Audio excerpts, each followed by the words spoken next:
कहानी की शुरुआत होती है एक स्कूल से जो गांव के बीच में बना था, जहां बच्चे आराम से क्लास अटेंड करते और छुट्टी होते ही घर चले जाते। लेकिन रात के 12 बजे उसी स्कूल के अंदर से एक आवाज सुनाई देती थी।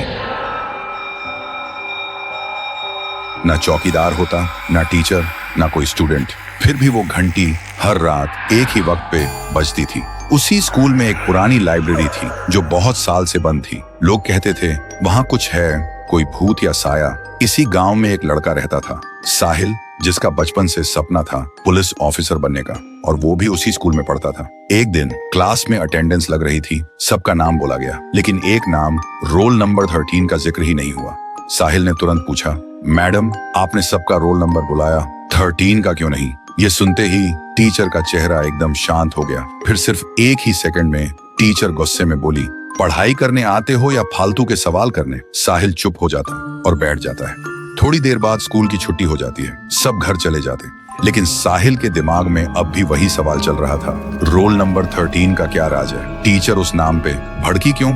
उसी रात साहिल चुपके से स्कूल आता है और सीधा उसी पुरानी बंद लाइब्रेरी में जाता है। लाइब्रेरी के अंदर सब कुछ पुराना, धूल, जाले और एक अजीब सा सन्नाटा। लेकिन साहिल छानबीन करता रहा। कुछ देर तक छानबीन करने के बाद भी उसे कुछ नहीं मिलता। तभी उसके कानों में एक आवाज आई। वो पलटा और देखा ब्लैक बोर्ड अपने आप कुछ लिख रहा था, अर्जुन मिस्ड रोल नंबर 13। साहिल एकदम चौंक गया और बोला, ये अर्जुन कौन है? 13 नंबर का मतलब क्या है? और उसके बाद से साहिल भी गायब हो गया। अगली सुबह पूरा गांव हिल गया था, साहिल कहीं नहीं मिला। उसके मम्मी पापा गेट के बाहर बैठकर रोते रोते बस साहिल की राह देख रहे थे। लेकिन उसकी छोटी बहन रिया को लगता था कि उसका भाई जिंदा है। फिर एक रात 12 बजे रिया अकेली स्कूल के पास चली गई। जैसे ही वो वहां पहुंची, वही घंटी फिर से बजने लगी। रिया बिना डरे थरथराते कदमों से सीधा बंद रिया ने जैसे ही लाइब्रेरी के अंदर साहिल की चप्पल देखी, उसके पैरों तले जमीन खिसक जाती है और वो बैठकर जोर जोर से रोने लगती है। वो चिल्लाती है, भाई कहाँ हो आप? मुझे जवाब दो। तभी उसके कानों में वही आवाज गूंजती है। वो पीछे घूमती है और देखती है ब्लैक बोर्ड अपने आप लिख रहा होता है, अर्जुन मिस्ड रोल नंबर 13। देखते ही रिया की सांसें रुक जाती हैं और वो समझ जाती है कुछ तो बहुत डरावना है यहाँ। कांपती हुई आवाज में रिया बोलती है, तुम कौन हो और ब्लैक बोर्ड पे जो लिखा है उसका मतलब क्या है? अगर कोई यहाँ है तो मुझे दिखाई दो। तभी एक अजीब सी आवाज गूंजती है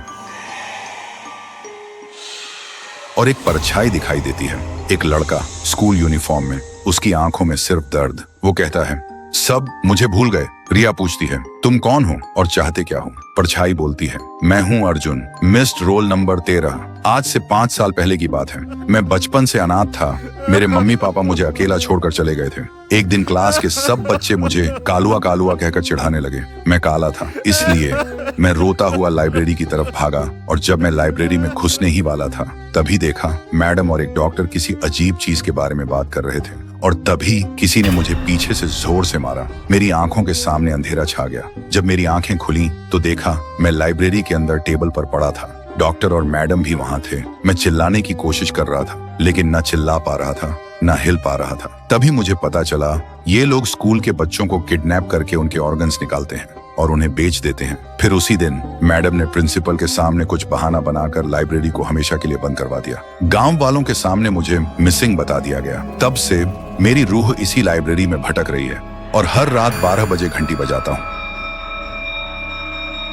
बस इस उम्मीद में कि कोई आए, मेरी कहानी सुने और मुझे इंसाफ दिलाए। रिया की आंखों में आंसू आ जाते हैं। वो बोलती है, मैं तुम्हारा दर्द समझ सकती हूँ, लेकिन मेरे भाई ने क्या किया था? उसे क्यों गायब कर दिया? वो कहाँ है? अर्जुन बोलता है, तुम्हारा भाई बिल्कुल ठीक है। उस दिन जब मैं उसके सामने आया, वो डर के मारे बेहोश हो गया था। अब वो तुम्हें लाइब्रेरी के कोने में एक सीक्रेट डोर है, उसके पीछे मिल जाएगा, और वहीं मैडम के राज की असली फाइल भी है। अगली सुबह रिया और साहिल गांव के लोगों के सामने आते हैं। साहिल को जिंदा देखकर सब लोग हैरान हो जाते हैं। रिया वो फाइल सबके सामने रखती है, जिसमें मैडम का हर काला सच साफ साफ लिखा था। कुछ देर बाद पुलिस आती है और जो भी लोग इस राज के पीछे थे, सबको गिरफ्तार कर लेती है, और अर्जुन, उसे अब इंसाफ मिल चुका होता है। उसकी रूह धुआं की तरह हवा में गुम हो जाती है। तो दोस्तों, अगर आपको ये कहानी पसंद आई हो और आगे भी ऐसी हॉरर सीरीज चाहिए हो, तो कमेंट करो